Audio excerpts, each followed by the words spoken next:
Kemudian sedikit kita singgung tentang di antara syubhat dalil yang dipakai oleh sebagian orang yang menganggap ada bid'ah hasanah. Mereka memiliki dalil. Karena memang bid'ah itu ada dua, seperti yang dikatakan oleh para ulama. Yang pertama, bid'ah itu disebut bid'ah asliyah.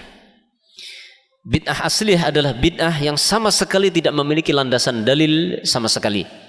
Seperti bid'ah qadariyah, yang jelas berseberangan dengan dalil-dalil syar'i tentang masalah takdir.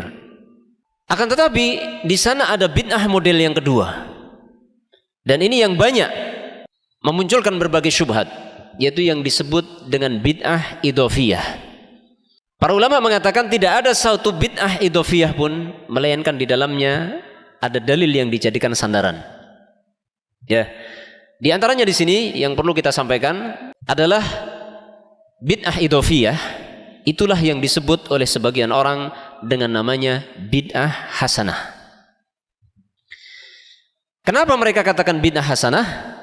Karena memiliki asal di dalam dalil. Mereka merasa memiliki dalil dan hujjah.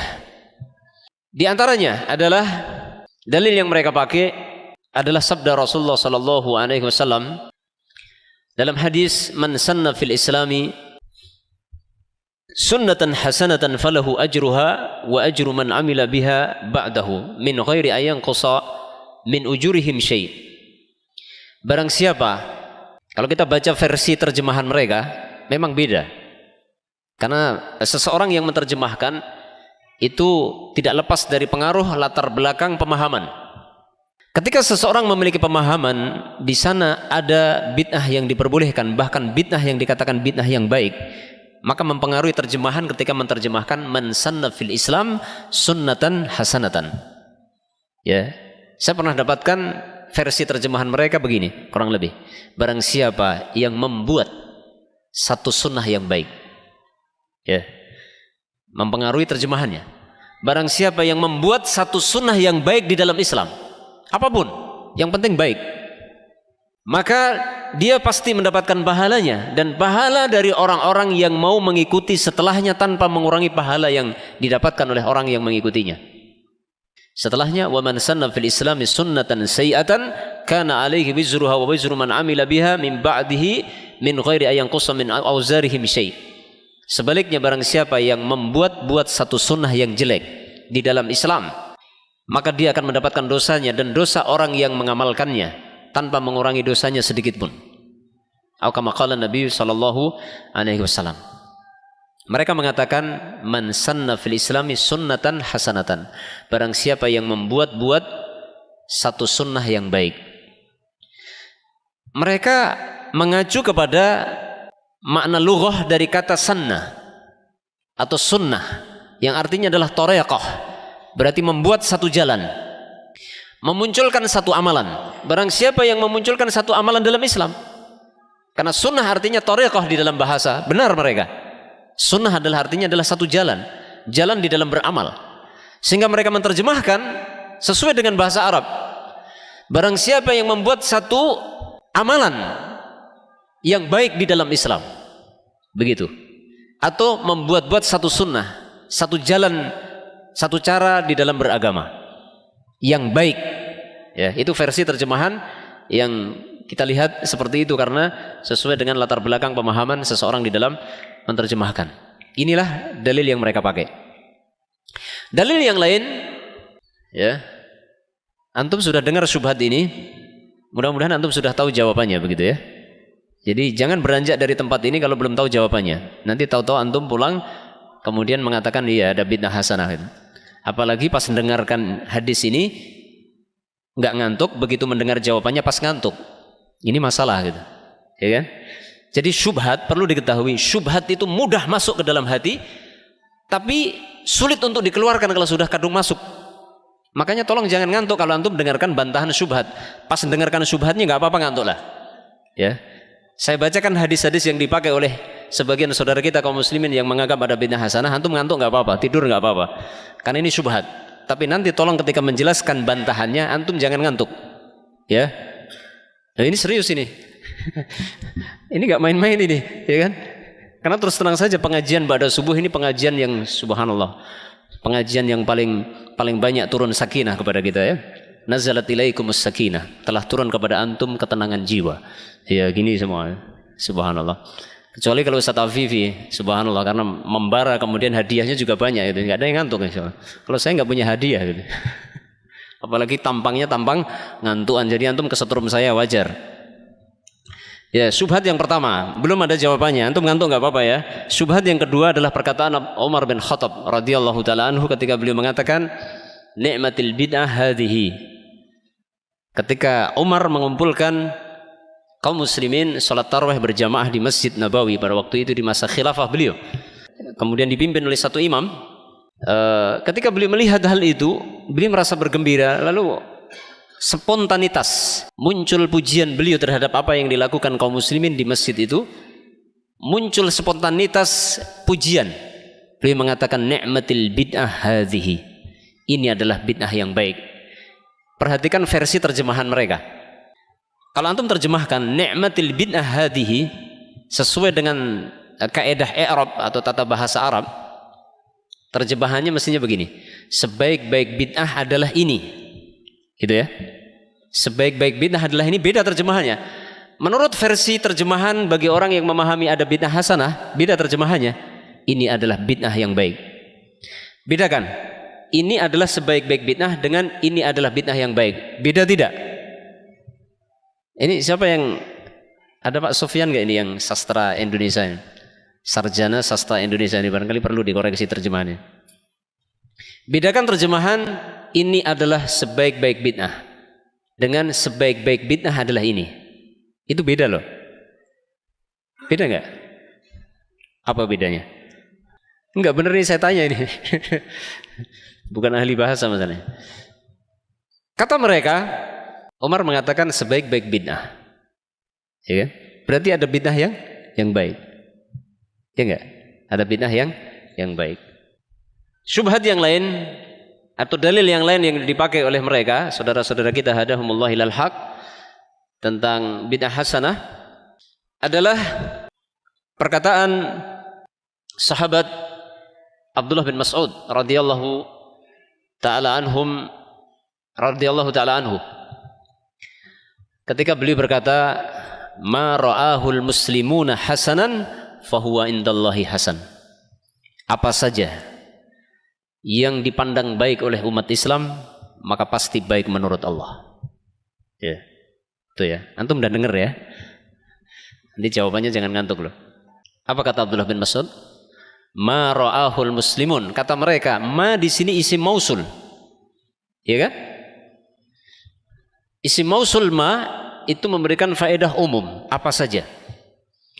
Ra'ahul muslimun yang dipandang oleh kaum muslimin hasanan sebagai kebaikan. Alif lam di sini memang memiliki beberapa makna. Di sana ada alif lam lil istighraq, lil jins. Berarti mencakup seluruh umat Islam. Mereka berdalil dengan firman Allah, wal asri innal insana. Di situ innal insana mencakup seluruh manusia. Alif lam istighraq lil jins mencakup segala jenis orang. Maka di dalam perkataan Abdullah bin Mas'ud al muslimun, kata mereka alif lam istighraq lil jins yang artinya mencakup seluruh umat Islam, tidak terkecuali. Sehingga apa saja yang dipandang baik oleh umat Islam menurut Allah baik. Insyaallah. Ya. Siapapun dia. Ma tadi bermakna umum karena isim mausul, al muslimun istighraq lil jins alif lamnya. Sehingga apa saja.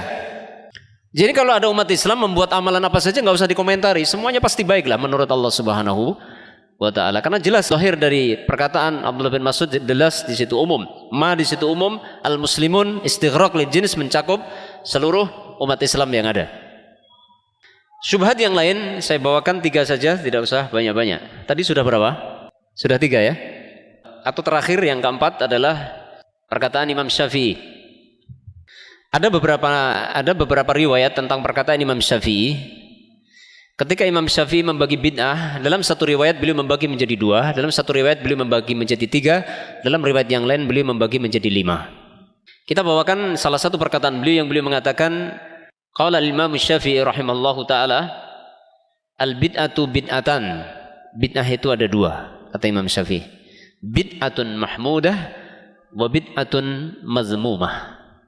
Bid'ah itu ada dua. Ada bid'ah yang mahmudah dan ada bid'ah yang mazmumah. Ada bid'ah yang terpuji, ada bid'ah yang tercela. Setelahnya beliau mengatakan, "Fama wafaqas sunnata fahuwa mahmudun." Maka bid'ah yang sesuai dengan sunnah itu bid'ah yang terpuji. Wa ma khalafas sunnata fahuwa mazmum, dan bid'ah yang menyelisih sunnah itu bid'ah yang tercela. Beliau katakan bid'ah ada dua. Ada bid'ah yang terpuji, ada bid'ah yang tercela. Bid'ah yang terpuji itu bid'ah yang sesuai dengan sunnah. Bid'ah yang tercela adalah bid'ah yang menyelisih sunnah.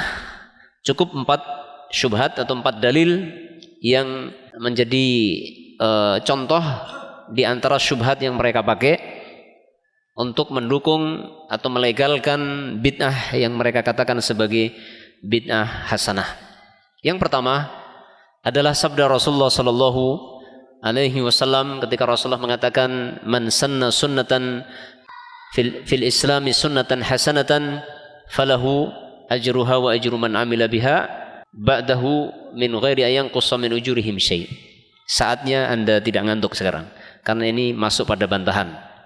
Tadi ngantuk tidak apa-apa, tapi sekarang mohon tidak ngantuk karena masuk pada bantahan syubhat. Sekali lagi saya ingatkan, syubhat mudah dicerna, tapi bantahannya kadang-kadang sulit dicerna. Kenapa? Karena di sana ada syaitan yang kadang membuat talbis atau waswas, ya, membuat rancu, sehingga kadang-kadang seseorang akan terhalang dari bisa memahami bantahan dari satu syubhat dikarenakan hal tersebut. Tadi Rasulullah mengatakan, "Man sanna fil islami sunnatan hasanatan," katanya. Jawabannya adalah, tadi mereka mengatakan barang siapa yang membuat satu sunnah yang baik. Sunnah itu adalah thariqah, cara. Berarti kalau ada orang membuat cara beragama yang baru itu nggak apa-apa, selama itu baik. Berarti ada bid'ah hasanah. Ya, ada bid'ah hasanah. Jawabannya, kalimat sanna di situ memang memiliki beberapa pengertian, ya. Pengertian yang mereka pakai dari sisi bahasa ada sisi benarnya. Akan tetapi perlu diketahui, ini adalah hadis. Tidak boleh, tidak cukup kita memahami hadis itu hanya semata-mata mengacu kepada bahasa Arab. Ya. Tidak cukup. Apalagi satu kata yang memiliki banyak arti. Tidak bisa kita seenaknya memahami satu kata di dalam bahasa Arab dengan cara memilih satu makna yang kita pilih sesuai dengan apa yang kita suka.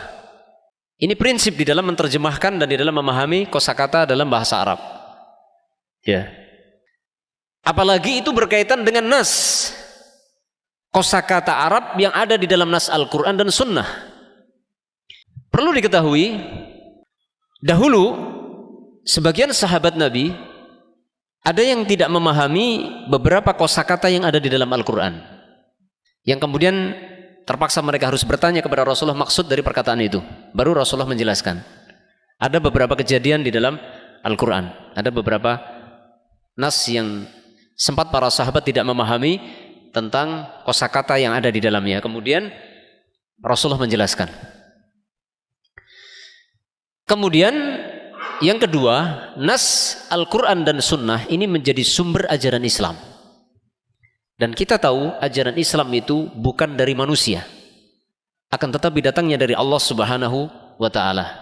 Sehingga tidak bisa seenaknya sendiri hanya bermodalkan bahasa Arab yang telah kita pelajari, belum lagi bahasa Arabnya masih sangat minim, kemudian terlalu pede kita menggali kandungan Alkitab dan Sunnah, kita fahami dengan keterbatasan bahasa Arab yang kita miliki, tanpa mengacu kepada bimbingan para ulama, tanpa mengacu kepada asar para salaf terdahulu.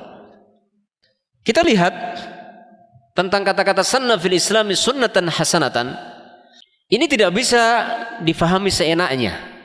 Sanna dikatakan membuat sunnah dalam pengertian membuat sendiri. Tidak demikian.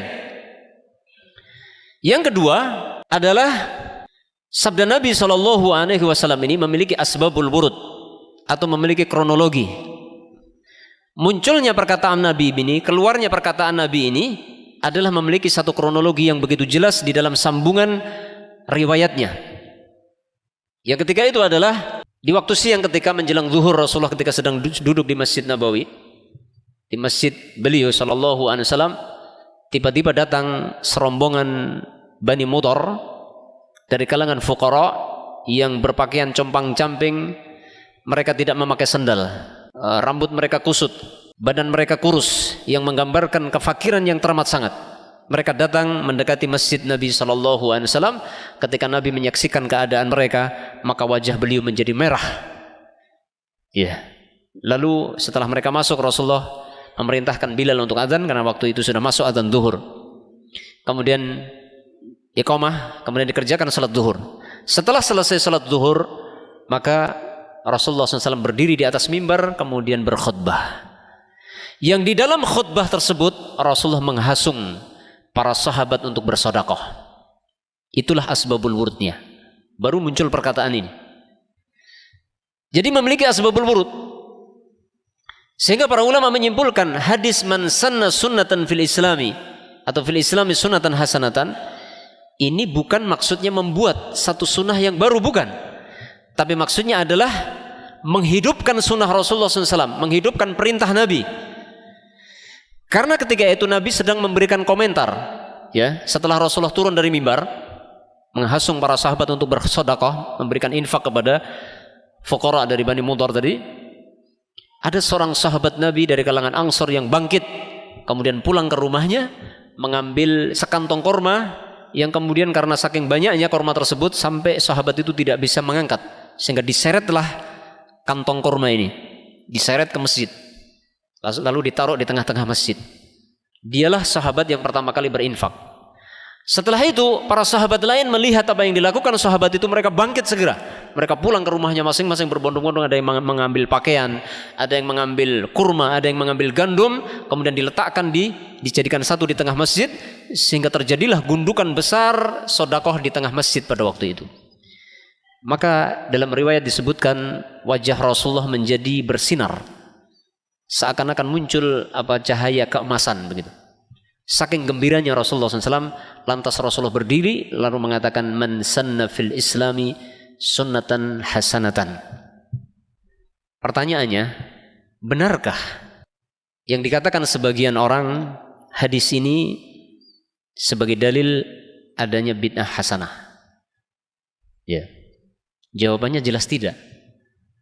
Karena yang dikomentari Rasulullah man sanna fil Islam itu adalah sedekah yang dilakukan para sahabat. Dan para sahabat bersedekah atas perintah Nabi SAW. Ya, Nabi tadi berdiri di mimbar menghasung mereka, ya kan? Kemudian satu bangkit ngambil, kemudian yang lain mengikuti. Maka sahabat yang pertama kali memulai itulah yang disebut sanna fil Islam. Dia yang menghidupkan sunnah itu, karena dia yang mengawali menghidupkan sunnah Nabi, perintah Nabi SAW. Maka yang lain mengikuti. Maka sahabat Ansor yang pertama kali bangkit adalah yang mendapatkan dua pahala. Pahala dari dia yang memulai tadi, pahala yang kedua adalah dari orang-orang yang mengikuti. Subhanallah. Jadi sangat keliru dan begitu jelasnya kesalahan istidlal sebagian orang yang menjadikan hadis ini sebagai dalil untuk mendukung namanya bid'ah hasanah. Ya, sangat tidak tepat. Kemudian perkataan Umar bin Khattab, ni'matil bid'ah hadhihi. Ini adalah bid'ah yang baik. Ya, ini adalah bid'ah yang baik. Mereka mengatakan Umar saja ketika itu status beliau sebagai khalifah. Umar pada waktu itu statusnya sebagai khalifah ketika mengatakan itu. Mengumpulkan kaum muslimin salat tarawih jamaah di masjid itu ketika itu di awal khilafah beliau. Sementara Rasulullah pernah mengatakan alaikum bisunnati wa sunnatil khulafa'ir rasyidin al-mahdiyyin addu 'alaiha bin nawajid. Peganglah sunnahku dan sunnah khulafa'ur rasyidin, kata Nabi. Ya. Ini perkataan Umar, min khulafa'ir rasyidin, yang harus kita pegang, kata mereka. Ya. Memegang sunnahnya Khulafaur Rasyidin wajib sebagaimana wajibnya memegang sunnah Nabi, karena dalam hadis itu Nabi mengatakan apa? Addu 'alaiha, dengan domir mufrad ha, yang kembali kepada sunnah Nabi dan sunnah Khulafaur Rasyidin. Musanna kembali kepada yang mufrad, menunjukkan satu kesatuan, ya kan? Menunjukkan sunnah Khulafaur Rasyidin adalah sama dengan sunnah Nabi, ya. Itu kata mereka. Memang benar perkataan itu. Sehingga mereka berani mengatakan, setelah mereka berdalil dengan tadi hadis tadi, Rasulullah jelas mengisyaratkan ada bid'ah hasanah. Umar juga begitu kata mereka. Kurang apa? Ya. Kalau Rasulullah saja sudah mengisyaratkan ada bid'ah hasanah, Umar bahkan lebih jelas lagi mengatakan nikmatil bid'ah hadhihi, dan jelas-jelas Umar adalah min khulafair rasyidin. Yang Rasulullah mengatakan alaikum bisunnati wa sunnatil khulafair rasyidin. Gimana jawaban antum? Ya. Jangan menyisakan subhat, jangan menginjakkan kaki, mengangkat kaki dari Masjid Jamilur Rahman sebelum bisa menjawab jawaban ini atau tahu jawabannya gitu ya. Ya, jadi mohon sabar, agak siang sedikit. Jawabannya apa? Yang pertama, kita lihat dulu apa yang dikomentari Umar. Umar sedang komentari apa tadi? Salat tarawih. Pertanyaannya, salat tarawih bid'ah enggak? Tidak. Yang kedua adalah jamaah. Yang dikomentari Umar, yang Umar katakan sebagai bid'ah yang baik, itu adalah salat tarawih berjamaah. Salat tarawih berjamaah. Itu dikomentari Umar, ini adalah sebaik-baik bid'ah. Jadi salat tarawih berjamaah itu bid'ah hasanah kata mereka. Berarti ada bid'ah hasanah gitu. Pertanyaan kita satu, apakah salat tarawih itu bid'ah? Jawabannya tidak. Yang kedua, apakah jamaah salat tarawih itu juga bid'ah? Jawabannya juga tidak. Kenapa demikian? Dari mana kita tahu? Salat tarawih jelas diperintahkan. Jamaah salat tarawih telah dicontohkan oleh Nabi di awal disyariatkannya salat tarawih di bulan Ramadan. Kurang lebih Rasulullah memimpin salat tarawih di awal-awal disyariatkannya salat tarawih di bulan Ramadan, kurang lebih beliau memimpin salat tarawih berjamaah di masjid sekitar berapa? 2 atau 3 malam. Kemudian setelah itu beliau tinggalkan. Malam berikutnya para sahabat menunggu sampai mereka tertidur, ya, sampai larut malam. Di waktu pagi Rasulullah menjelaskan alasannya kenapa Rasulullah tidak keluar untuk memimpin para sahabat salat tarawih. Jawabannya adalah apa? Saya khawatir salat tarawih ini akan diwajibkan dan kalian tidak akan mampu. Rasulullah khawatir salat tarawih akan diwajibkan sehingga kaum muslimin tidak sanggup untuk mengerjakan kalau diwajibkan. Itu alasan beliau. Sehingga kesimpulannya salat tarawih berjamaah bukan bid'ah. Sehingga perkataan Umar bin Khattab ni'matil bid'ah hadhihi ini adalah bid'ah lughawiyah. Ini spontanitas keluar dari lisan beliau yang mulia memuji amalan tersebut karena memang sebelumnya tidak ada. Karena bid'ah secara bahasa adalah syai'un mukhtara min ghairi mithalin sabiq. Jadi pengertian bid'ah menurut bahasa apa? Sesuatu yang baru, sesuatu yang dibuat yang baru pada waktu itu dan sebelumnya tidak ada. Jamaah salat tarawih itu telah ditinggalkan oleh Rasulullah karena Rasulullah hanya melakukan 2 atau 3 malam saja. Setelah itu ditinggalkan sampai beliau wafat. Kemudian datang masa khilafah Abu Bakar As-Siddiq, beliau tinggalkan. Baru di awal kekhilafahan Umar bin Al-Khattab beliau memunculkan lagi. Sehingga dari min haitsul lughah, ditinjau dari sisi bahasa, bisa hal itu dikatakan bid'ah. Dan Umar, perkataan beliau itu spontanitas muncul di saat beliau merasa gembira, di saat beliau sedang senang, ya kan? Beliau sedang senang melihat, menyaksikan umat Islam di Masjid Nabawi bersatu berjamaah dalam mengerjakan salat tarawih. Spontanitas muncul pujian tersebut lughatan. Dan beliau tidak memuji secara syar'i tapi memuji secara bahasa. Ya. Kemudian jawaban berikutnya, tidak ada seorang pun sahabat Nabi dan para a'immah dari kalangan tabi'in termasuk a'immatul arba'ah, tidak ada yang menjadikan perkataan Umar bin Khattab ini sebagai dalil adanya bid'ah hasanah. Tidak ada sama sekali. Bisa dicek, bisa dicari di dalam kitab-kitabnya ulama terdahulu, katanya tidak ditemukan. Ya, muncul belakangan. Perkataan orang-orang belakangan. Allah Ta'ala alam bisawab. Sudah terjawab? Sudah ya? Alhamdulillah. Mudah-mudahan sudah tidak ada syubhat. Syubhat yang keberapa? Yang ketiga adalah apa yang dikatakan Abdullah bin Mas'ud, mara'ahul muslimuna hasanan fahuwa indallahi hasan. Kata mereka tadi ma di situ adalah umum. Al-muslimun adalah istighraq lil jenis, berarti mencakup seluruh umat Islam, siapapun umat Islam, tidak terkecuali. Yang dia memunculkan amalan baru dalam Islam, ya maka itu dipandang baik oleh Allah.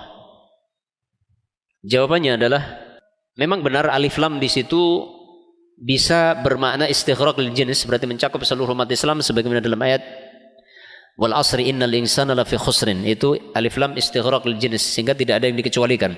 Semua orang. Al-muslimun di sini semua kaum muslimin.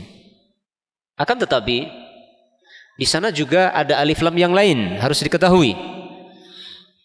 Tadi sudah disampaikan satu kaidah, tidak bisa kita hanya berdalil dengan satu kaidah bahasa, sementara di sana memiliki sekian banyak kaidah. Kemudian kita memilih satu kaidah yang sesuai dengan apa yang kita sukai dan meninggalkan kaidah-kaidah yang lain yang kita tidak sukai. Kemudian di dalam menerapkan kaidah bahasa Arab itu harus juga mengikuti dalil. Karena tata bahasa Arab yang ditulis oleh para ulama itu mengacu kepada Al-Quran. Seperti ulama nahwu yang pertama kali menyusun ilmu nahwu, kaidah tata bahasa Arab yang pertama adalah Abu Aswad Ad-Du'ali yang merupakan murid dari Ali bin Abi Thalib. Yang ketika itu Ali memerintahkan Abu Aswad Ad-Du'ali untuk menulis ilmu nahwu. Itu dilatar belakangi oleh apa yang disaksikan Ali bin Abi Thalib ketika umat Islam sudah mulai keliru di dalam melafadzkan, di dalam membaca Al-Quran. Karena di zaman para sahabat, sebelum muncul ilmu nahwu, Al-Quran tidak ada harakatnya. Al-Quran tidak ada harakatnya, bahkan dalam sebagian riwayat disebutkan sebelumnya bahkan tidak ada titik. Jadi hanya kayak coretan-coretan begitu. Ada yang mengatakan ada titiknya, akan hurufnya kelihatan tapi tidak ada harakatnya. Kenapa demikian? Karena Rasulullah SAW menerima Al-Quran, wahyu Al-Quran ini dengan cara mendengar dan menghafal. Sebagaimana kita sudah tahu, Rasulullah SAW itu buta huruf. Beliau tidak bisa membaca tulisan dan tidak bisa menulis. Dan itu sebagai bukti bahwasanya Al-Quran adalah kalamullah. Beliau menerima Al-Quran dengan ditalkin oleh Jibril. Dengan lisan, didengar dengan telinga, atau langsung dimasukkan dalam hati beliau. Kemudian dihafal di luar kepala. Rasulullah menyampaikan kepada para sahabat persis seperti yang datang dari Jibril dari Allah Subhanahu wa Ta'ala dengan hafalan. Sehingga ketika Rasulullah mengajarkan Al-Quran kepada para sahabat juga dengan hafalan, bukan dengan tulisan. Akan tetapi di akhir hayat Rasulullah, karena para sahabat merasa khawatir akan hilangnya, tersia-siakannya Al-Quran, maka mereka meminta izin untuk ditulis. Pertama kali Al-Quran ditulis dengan bahasa Arab, tulisan-tulisan yang tidak memiliki harokat.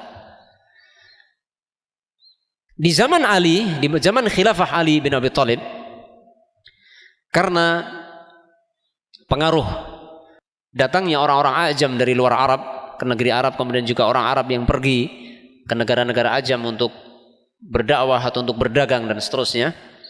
Pada saat itu mulailah bahasa Arab mulai berubah, mengalami perubahan karena tercampur dengan bahasa ajam. Ini di zaman sahabat masih ada. Bahkan di zaman Khalifah Umar sudah melihat bahwa banyak umat Islam yang sudah mulai keliru di dalam mengucapkan bahasa Arab karena terpengaruh dengan bahasa ajam. Dan bahasa Arab yang asli adalah sama dengan bahasa Al-Quran. Bahasa Arab yang asli yang masih murni pada waktu itu ketika Jaziratul Arab belum banyak berinteraksi dengan negara-negara ajam, itu bahasa Arabnya masih murni, dan Al-Quran turun dengan bahasa Arab, sehingga para sahabat Nabi kaum muslimin secara umum diberikan kemudahan di dalam memahami Al-Quran karena pada waktu itu bahasa Arab mereka masih murni dan bahasa Arab Al-Quran adalah bahasa Arab sebagaimana bahasa mereka. Akan tetapi setelah Rasulullah meninggal di masa Khalifah Umar bin Khattab, ketika penaklukan sudah semakin meluas sehingga wilayahnya kaum muslimin semakin luas di negara-negara ajam, secara otomatis banyak umat Islam berinteraksi dengan orang ajam dan bahasa Arab mereka mulai tercampur dengan bahasa asing, bahasa ajam. Gak usah jauh-jauh, di sini aja contohnya. Contohnya di sini. Ya, di sini ada orang Jawa, ada orang Madura, ada orang Sunda, ada orang Batak, ada orang, antum bahasanya apa sekarang? Anak saya di rumah itu ngomongnya nggak karu-karuan. Ini bahasa apa yang kamu pakai gitu? Ya kan? Ibunya Madura, bapaknya Jawa. Bahasa Maduranya nggak jelas, Jawanya juga nggak jelas. Bahasa Indonesia logatnya nggak karu-karuan. Kadang logat Batak, kadang logat Sulawesi karena tetangganya Sulawesi, kadang subhanallah. Itu contoh sederhana, ya kan? Sampai ada seorang ikhwah di sini datang ke sini, itu katanya di kampungnya dulu anaknya diajari bahasa Jawa halus bahasa Jawanya. Jadi katanya dengan bapaknya, dengan ibunya, dengan mbahnya sudah ngomong bahasa Jawa halus. Begitu tinggal di sini, katanya hilang bahasa Jawanya. Akhirnya berubah menjadi bahasa gadu-gadu di sini. Kadang keluar ini logat ini, kadang logat ini. Maka demikianlah bahasa Arab. Sehingga itu mempengaruhi bahasa Al-Quran. Maka Ali bin Abi Thalib melihat mulai muncul orang keliru di dalam melafatkan lafat-lafat di dalam Al-Quran. Mulai terjadi kesalahan. Ya, karena tidak ada harakatnya memang. Bacanya sudah mulai salah. Maka Ali bin Abi Thalib memerintahkan kepada Abu Aswad Ad-Du'ali untuk meletakkan ilmu nahu, menulis ilmu nahu. Pertama tujuannya adalah untuk menjaga kemurnian bahasa Al-Quran dan untuk mengembalikan bahasa Arab kepada bahasa aslinya. Belum lagi ayuhal ikhwah, di zaman sekarang ini ada misi orientalis. Dalam sebuah buku yang diajarkan di pondok ini ada sebuah buku yang berjudul Al-Firaq wal Adyan Al-Mu'asirah, ya. Yang situ membahas berbagai firqah dalam Islam atau di luar Islam. Di sana ada misi, ada orientalis. Orientalis di antara misi besarnya mereka datang ke Jaziratul Arab adalah untuk mengamiyahkan bahasa Arab, dan ini banyak tidak diketahui. Salah satu misi besar orang orientalis untuk mengkaburkan Al-Quran, bahasa Al-Quran dikaburkan dulu dengan cara mereka menyebarkan di Jaziratul Arab bahasa amiyah. Diamiyahkan, bahasa Arab itu dirubah jadi amiyah, dan sekarang mulai perlahan-lahan muncul. Dan hati-hati dengan Google Translate, ya. Sekarang ada orang yang merasa hebat dengan Google Translate, bagus, terjemahannya kelihatannya hebat, tapi kadang membingungkan, ya. Kita lihat, kita harus hati-hati, ya, seperti itu. Di sini kita kembali, karena kalau kita bicara masalah itu saya kira tidak selesai-selesai. Di sini kita kembali kepada syubhat tadi. Mereka mengatakan mar'ahul muslimuna hasanan, al-muslimun. Jawabannya bagaimana? Jawabannya adalah asar ini bukan sabda Nabi, akan tetapi perkataan Abdullah bin Mas'ud. Ya, bukan sabda Nabi, perkataan Abdullah bin Mas'ud yang benar. Dan kita lihat Abdullah bin Mas'ud adalah salah seorang sahabat Nabi yang begitu tegasnya di dalam mengingkari kebid'ahan. Seperti ketika beliau melihat orang kumpul di masjid ba'da maghrib, zikir bersama-sama dengan dihitung pakai kerikil dan seterusnya, beliau mengingkari dengan pengingkaran yang sangat keras, Abdullah bin Mas'ud radhiyallahu ta'ala anhu, sehingga sangat tidak logis. Kalau yang dimaksud dari perkataan Abdullah bin Mas'ud ini adalah beliau memaksudkan setiap apa yang dipandang baik oleh semua umat Islam itu pasti baik, ya. Itu tidak mungkin. Dan tidak mungkin itu dijadikan dalil adanya bid'ah hasanah. Sangat tidak mungkin, karena Abdullah bin Mas'ud orang yang sangat keras mengingkari perkara bid'ah. Kemudian berikutnya yang kedua adalah perkataan Abdullah bin Mas'ud ini panjang. Ya, perkataan Abdullah bin Mas'ud itu adalah sangat panjang sekali. Yang sebelumnya Abdullah bin Mas'ud sedang menyebut-nyebut para sahabat. Pertama beliau sedang bercerita bahwa Allah sebelum mengangkat Rasulullah SAW, maka Allah lihat hamba-hambanya siapa yang hatinya paling bersih, maka Allah melihat Muhammad adalah manusia yang paling bersih hatinya, sehingga Allah angkat menjadi seorang nabi. Setelah itu Allah akan memilihkan sahabat untuk nabinya, maka Allah lihat siapakah manusia-manusia yang memiliki hati yang bersih, yang pantas menjadi sahabatnya Rasulullah. Maka Allah memilih para sahabat-sahabatnya menjadi sahabat Rasulullah SAW. Baru setelah itu Abdullah bin Mas'ud mengatakan ma ra'ahul muslimuna hasanan. Sehingga sebagian ulama, di antaranya Ibnu Rajab Al-Hambali, memberikan komentar, al-muslimun di sini adalah ijma'us sahabah. Al-muslimun ini adalah mengisyaratkan kesepakatan para sahabat. Diperkuat oleh sabda Nabi SAW, wa majtama'at ummati ala dhalalatin. Tidak akan pernah terjadi umatku bersepakat di atas satu kesesatan, di atas suatu kesesatan. Dan itu adalah sekaligus rekomendasi Nabi terhadap ijma'us sahabah. Ya. Jadi al-muslimun di sini alif lamnya adalah lil ahdi al-zikri. Lil ahdi zikri itu ya sudah diketahui sebelumnya. Menunjukkan orangnya sudah diketahui karena sudah disebut sebelumnya. Sebelumnya Abdullah bin Mas'ud sedang menyebut Nabi dan para sahabatnya. Sehingga sebagian ulama mengomentari al-muslimun maksudnya adalah Rasulullah dan para sahabat. Ada lagi yang mengomentari al-muslimun adalah ashabun Nabi sallallahu alaihi wasallam. Ada lagi yang mengomentari ijma' as-sahabah. Ya. Kemudian jawaban yang berikutnya adalah sangat tidak masuk akal.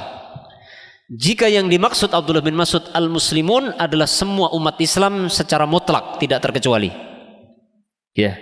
Karena umat Islam macam-macam, ada yang belajar agama, ada yang tidak belajar agama, ada yang waras, ada yang tidak waras, ada yang akalnya sehat, ada yang tidak sehat akalnya. Ya kan sama-sama muslim. Ada yang cerdas, ada yang tidak cerdas, ada yang profesor, ada yang doktor, ada yang tidak sekolah sama sekali, ada yang bisa baca Quran, ada yang tidak bisa baca Quran sama sekali. Sangat tidak logis kalau al-muslimun alif lam di sini adalah lil istighraq lil jinsi. Ya. Selesai jawabannya. Masih ada jawaban yang lain karena waktunya sudah hampir jam 7 kurang 30. Syubhat yang terakhir barangkali. Apa tadi? Yang terakhir? Perkataan Imam Asy-Syafi'i mewakili perkataan para imam yang lain. Perkataan Imam Syafi'i yang dalam satu riwayat beliau membagi bid'ah menjadi 2. Bid'ah menjadi 3 atau bid'ah menjadi 5. Itu bukan berarti menunjukkan Imam Syafi'i punya pendapat ada bid'ah hasanah. Cukuplah kita lihat dari sambungan perkataan beliau tadi. Tatkala beliau mengatakan fama wafaqas sunnata fahuwa mahmud wa ma khalafas sunnata fahuwa mazmum. Cukup dengan perkataan itu.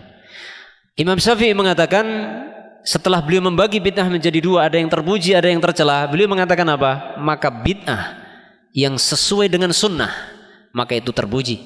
Yang menyelisih sunnah, maka tercela. Pertanyaannya, kalau ada orang melakukan satu amalan yang itu sesuai dengan sunnah Nabi, apakah disebut bid'ah? Dari sisi syar'i maksudnya. Tentunya jawabannya adalah tidak. Karena sesuai dengan sunnah. Semua amalan yang sesuai dengan sunnah Nabi itulah sunnah. Ya. Semua amalan yang sesuai dengan sunnah Nabi itu adalah merupakan sunnah, bukan bid'ah. Ya, bukanlah merupakan bid'ah. Jelas sangat tidak tepat kalau perkataan Imam Syafi'i ini dijadikan sebagai dalil. Kemudian jawaban yang kedua, yang dimaksud oleh Imam Syafi'i membagi bid'ah menjadi 2, ini sebagaimana dalam keterangan-keterangan beliau dalam riwayat-riwayat yang lain. Ternyata yang dimaksudkan adalah bid'ah menurut bahasa. Bid'ah menurut bahasa seperti tadi di atas sudah dikatakan adalah syai'un mukhtara. Kullu syai'in mukhtara min ghairi mithalin sabiqin. Setiap perkara yang baru yang tidak memiliki contoh sebelumnya. Apa saja? Ya, dan sebagian ulama mengatakan bahwa yang dimaksud oleh Imam Syafi'i adalah perkara-perkara duniawi.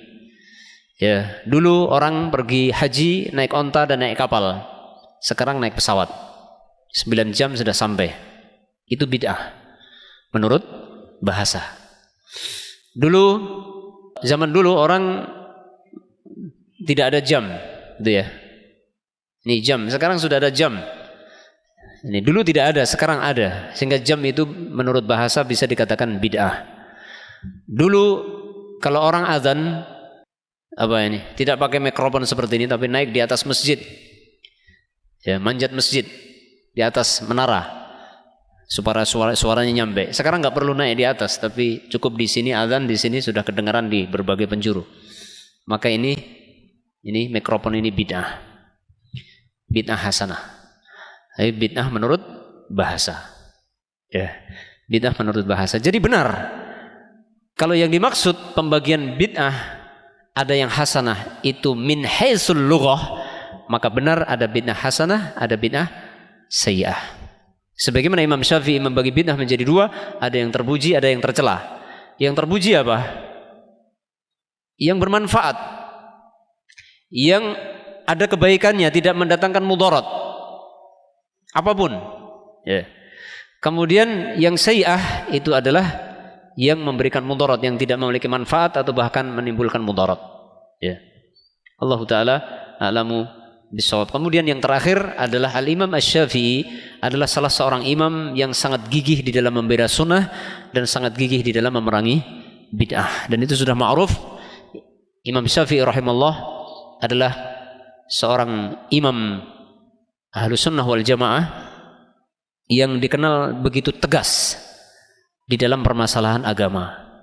Begitu tegas sikap beliau terhadap masalah kesyirikan, masalah bid'ah dan segala penyimpangan di dalam agama.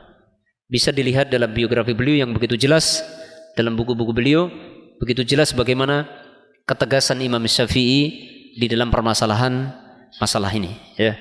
Oleh karena itu sangat tidak tepat kalau perkataan Imam Syafi'i ini dijadikan dalil untuk mendukung adanya bid'ah hasanah. Justru perkataan Imam Syafi'i ini menjadi dalil yang memperkuat bahwa semua bid'ah adalah sesat, karena Imam Syafi'i mengatakan wa ma khalafas sunnata fahuwa mazmum. Apa yang menyelisih sunnah Nabi maka itu tercela. Demikian Bapak-bapak, para jamaah yang dirahmati Allah Subhanahu wa taala yang bisa disampaikan, semoga bermanfaat. Dan barangkali yang saya sampaikan ada kurangnya, ada kesalahannya, saya mohon maaf yang sebesar-besarnya. Ada benarnya datangnya dari Allah, ada kesalahannya dari kebodohan saya, semoga Allah mengampuni dosa saya. Kita akhiri subhanakallahumma wa bihamdika asyhadu an la ilaha illa anta astaghfiruka wa atubu ilaik. Assalamualaikum warahmatullahi wabarakatuh.